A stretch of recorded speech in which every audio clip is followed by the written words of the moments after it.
আসসালামু আলাইকুম রহমতুল্লাহি বারাকাতুহু। দর্শক, বিশ্বের চলমান পরিস্থিতিতে সত্য বস্তুনিষ্ঠ সঠিক সংবাদ নিয়ে আপনাদের সামনে আবারও উপস্থিত হয়েছে ফোকাস রিলিজ 24।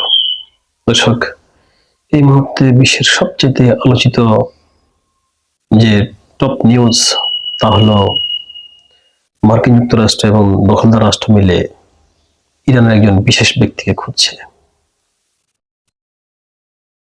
গত প্রায় 15-20 দিন ধরে মার্কিন যুক্তরাষ্ট্রের ইন্টেলিজেন্স এবং দখলদারদের ইন্টেলিজেন্স একটা বিষয় একমত, আর তা হলো ইরানকে নেপথ্যে কে পরিচালনা করছে এমন সুচারুভাবে।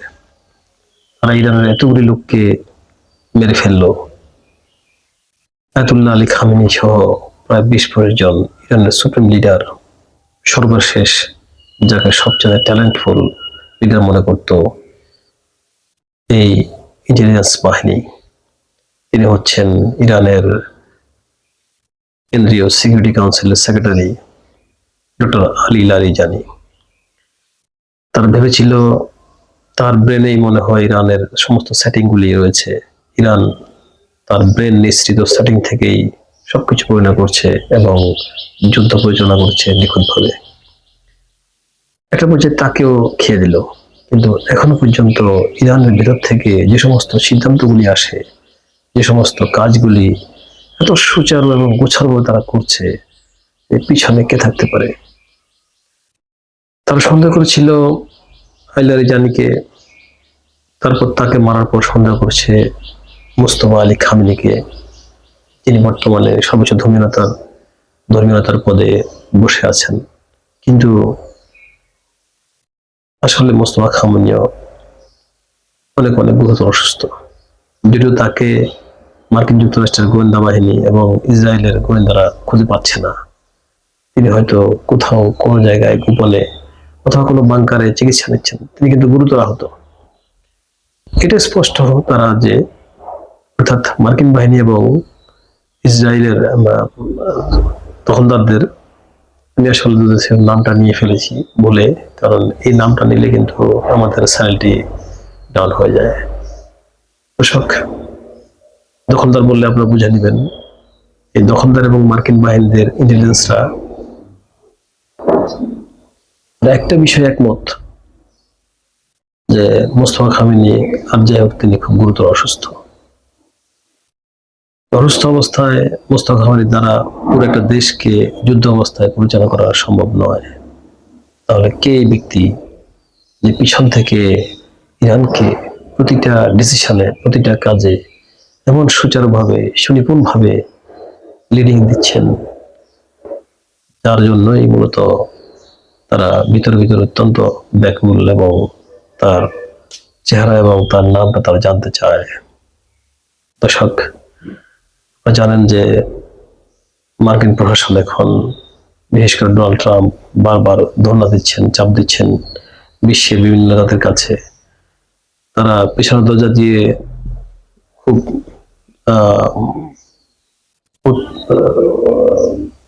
অনেকভাবে চেষ্টা করছেন ইরানের সাথে যোগাযোগ করতে।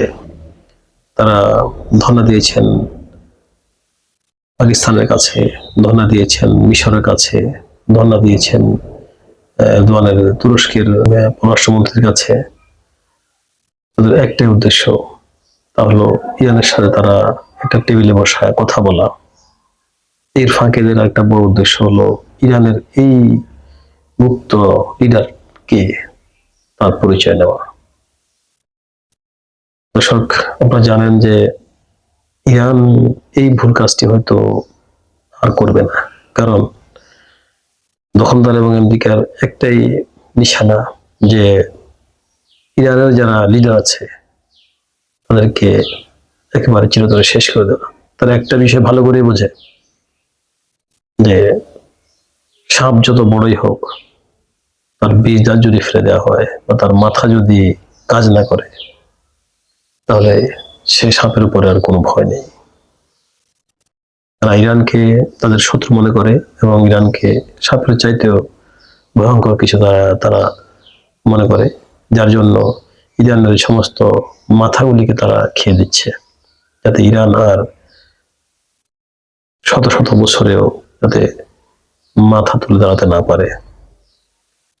ওদের কিন্তু একটা বিষয় খুবই ওরা দক্ষ, তা হলো ওরা জানে এবং বুঝে যে কোনো জাতিকে যদি ধ্বংস করতে হয় তাহলে তাদের মেধাকে ধ্বংস করে দাও।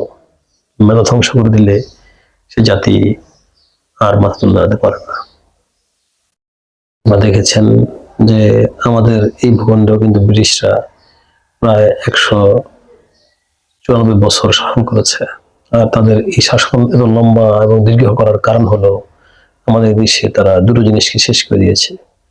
একটা হচ্ছে মানুষের মেধা, আর একটা হচ্ছে সংস্কৃতি।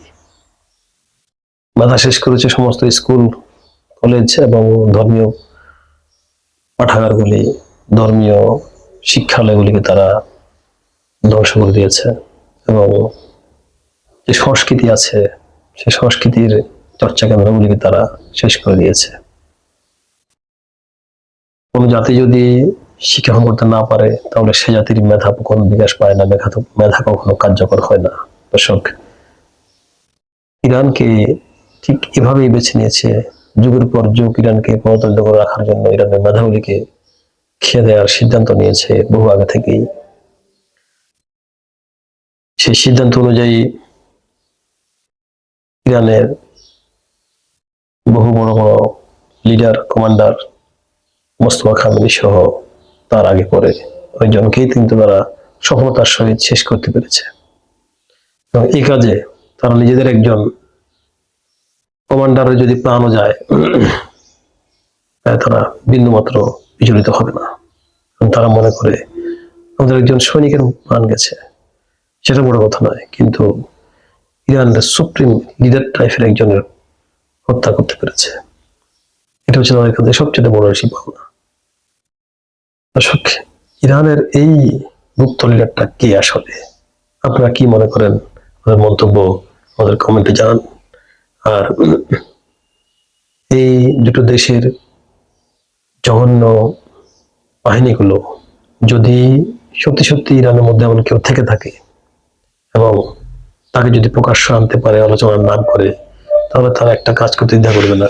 সেটা হলো 2024 সালে কাতারে ফিলিস্তিনের হামাসের লিডারদের সাথে দখলদার বাহিনীর একটা চুক্তি বা বৈঠক হওয়ার কথা ছিল। বৈঠকটা তারা কাতারে আলোচনার একটা দিন তারিখ ঠিক করে স্থান নির্ধারণ করে। হামাস তাদেরকে বিশ্বাস করে ঠিক দখলদারদের যে সদস্যগুলি যাদের সাথে তারা আলোচনা করবে তারা পৌঁছার পূর্বেই হামাসের নেতাগুলি কিন্তু কাতারে পৌঁছে যায় এবং তারা নির্দিষ্ট একটা স্থানে অবস্থান করে। সেই স্থানটা কিন্তু দখলদার বাহিনীরা জেনে যায়। দখলদার বাহিনীর গোয়েন্দা টিম ওই হামাসের স্থানের মধ্যে তারা আগেই বিমান হামলা করে পুরো বিল্ডিংটা গুঁড়িয়ে দেয়। কিন্তু সৌভাগ্যক্রমে হামাসটা তারা সেখান থেকে বেঁচে যায়। তার কারণ 5 মিনিটের জন্য তারা নামাজ পড়তে অন্য একটা ভবনে গিয়েছিল, এরই মধ্যে সেখানে হামলা চলে, তারা বেঁচে যান, কিন্তু তাদের পরিবার এবং তাদের সন্তানেরা মৃত্যুবরণ করে। দর্শক, ইরান কিন্তু এখান থেকেও একটা শিক্ষা নিয়েছে। ইরান শিক্ষা নিয়েছে কাসেম সোলাইমানির হত্যা থেকে। ইরান শিক্ষা নিয়েছে তাদের সাবেক প্রেসিডেন্ট হত্যা থেকে। ইরান শিক্ষা নিয়েছে আয়াতুল্লাহ আলী খামেনির হত্যা থেকে। ইরান শিক্ষা নিয়েছে ডক্টর আইলা রিজানির হত্যা সহ বিভিন্ন ঊর্ধ্বতন কর্মকর্তাদের হত্যা থেকে। আপনারা জানেন যে এই দেশটি যদি ইরানের এই মেধাবীদের খোঁজ পায়, তারা ইরানের যে সমস্ত বিজ্ঞানীদেরকে মেরেছে রাস্তার ওপর থেকে, হঠাৎ করে গুলি করে, হঠাৎ করে বোমিং করে, সুইসাইড করে, আত্মঘাতী বোমা মেরে, ঠিক যেগুলো একটা পন্থায় তাকেও শেষ করে দিতে পারে। দর্শক, আপনারা কি চান যে ইরানের ভিতরে আসলে এই সুপ্রিম লিডারটিকে তার নামটা প্রকাশ হোক? তাহলে আমাদেরকে কমেন্টে জানান। আমাদের চ্যানেলটি সাবস্ক্রাইব করবেন, পাশে থাকবেন, আরো নতুন তথ্য পাওয়া যাবে। দর্শক, এবার আসছি পাকিস্তানের মধ্যে মধ্যস্থতার মাধ্যমে ডোনাল্ড ট্রাম্পের সাথে ইরানের যে কথাগুলি হয়েছে, সেখানে ইরানের তরফ থেকে কে কথা বলেছে বা কার কথা, এগুলি স্পষ্টভাবে কিন্তু কোনো বক্তব্য দেওয়া হয়নি। শুধুমাত্র ইরানের বিষয়গুলি, ইরানের কথাগুলি বলা হয়েছে, বাট কে বলেছে সেটা কিন্তু জানানো হয়নি। ইভেন পাকিস্তানকেও এর পরিপূর্ণ তথ্য দেওয়া হয়নি। ইরান আমেরিকার এই সমস্ত শর্ত সাপেক্ষে যুক্ত বন্ধ বা যুক্ত বিরতিতে যেতে ইরান সম্পূর্ণ অস্বীকৃতি জানায়। ইরান স্পষ্টভাবে পাকিস্তানকে জানিয়ে দিয়েছে যে তারা 40 বছর আগে থেকেই জানে তাদের উপর এমন একটা হামলা হবে এবং তাদের এই সমস্ত লোকগুলিকে হত্যা করা হবে। সেজন্যই তারা 40 বছর ধরে তারা প্রস্তুতি নিয়েছে। এখন তাদের চুক্তিতে গেলেও তাদের রক্ষা হবে না, চুক্তিতে না গেলেও তাদের ইরানের কোনো আসলে উপায় নেই। সুতরাং ইরান যুদ্ধের পথই বেছে নিয়েছে। তারা হয়তোবা বাঁচলে গাজী, মরলে শহীদ। দর্শক, এরপরও সারা পৃথিবীর উপর একটা দায়িত্ব আছে বলে মনে করে ইরানি জাতিরা।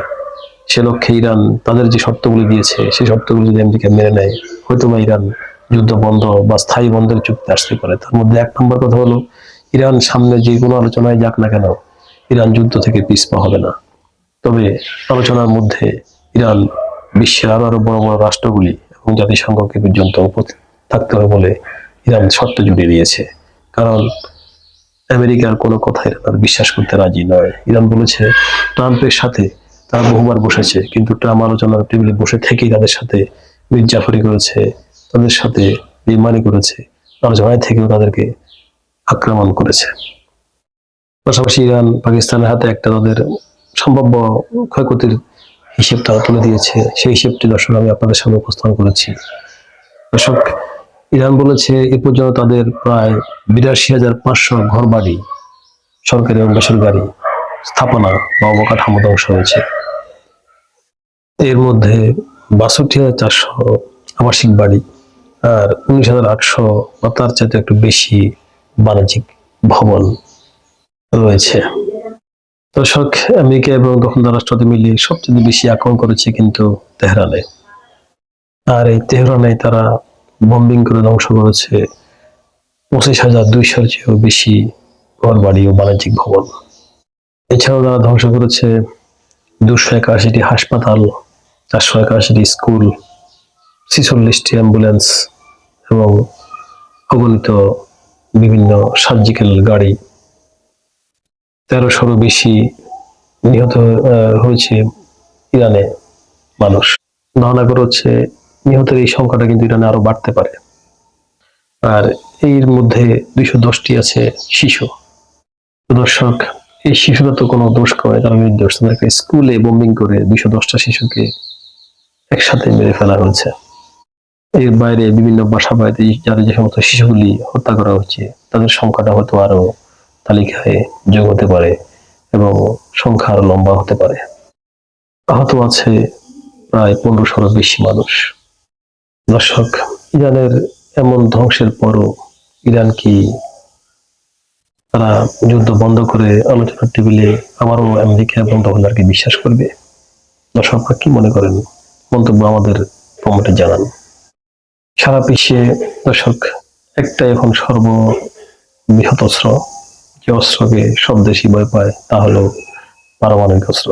কিন্তু ইরানের কাছে তার চাইতেও বেশি একটা অস্ত্র আছে, তার চাইতেও বেশি ক্ষমতা সম্পন্ন, তার চাইতেও বেশি ধ্বংসলীলা চালাতে পারে এমন একটা অস্ত্র ইরানের কাছে রয়েছে, যে অস্ত্রটি প্রয়োগ করলে সারা পৃথিবী একসাথে চুপসে যাবে। দর্শক, কি এই অস্ত্রটি ইরানের হাতে আছে? আপনারা সেটা কি বুঝতে পেরেছেন? যারা বুঝেছেন তাদেরকে ধন্যবাদ, কিন্তু তারা বোঝেননি তার জন্য আমি বলছি, সে অস্ত্রটি হচ্ছে আর কিছু নয়, হরমুজ প্রণালী। এই হরমুজ প্রণালীর টুটি চেপে ধরার সাথে সাথেই ডোনাল্ড ট্রাম্প সহ সমস্ত ইউরোপের সরকারদের কিন্তু ছটফট শুরু হয়ে গেছে। তারা জানে এই হরমুজ প্রণালী যখন ইরান চেপে ধরবে, তাহলে অচিরেই তাদের নিঃশ্বাস বন্ধ হয়ে যাবে, সমস্ত কিছু, তাদের খাওয়া দাওয়া, চলাফেরা, চুলাচাকি সব বন্ধ হয়ে যাবে এবং সবাই হাতে পায়ে এসে ইরানকে ধরতে বাধ্য হবে।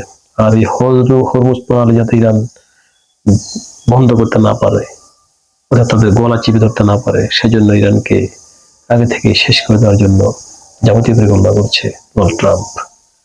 ইতিমধ্যেই ট্রাম্প $1 ট্রিলিয়ন অস্ত্র নতুন করে তৈরি করার জন্য বিভিন্ন কোম্পানিদেরকে টেন্ডার দিয়েছেন। আপনারা জানেন এই টাকাটা সে কোত্থেকে নেবে? দর্শক, সে বিষয়ে বিস্তারিত বক্তব্য করব আপনাদের সামনে পরবর্তী সেশনে। তো এখন পর্যন্ত আমাদের সঙ্গে থাকুন, আমাদের চ্যানেলটি সাবস্ক্রাইব করুন। ধন্যবাদ সবাইকে।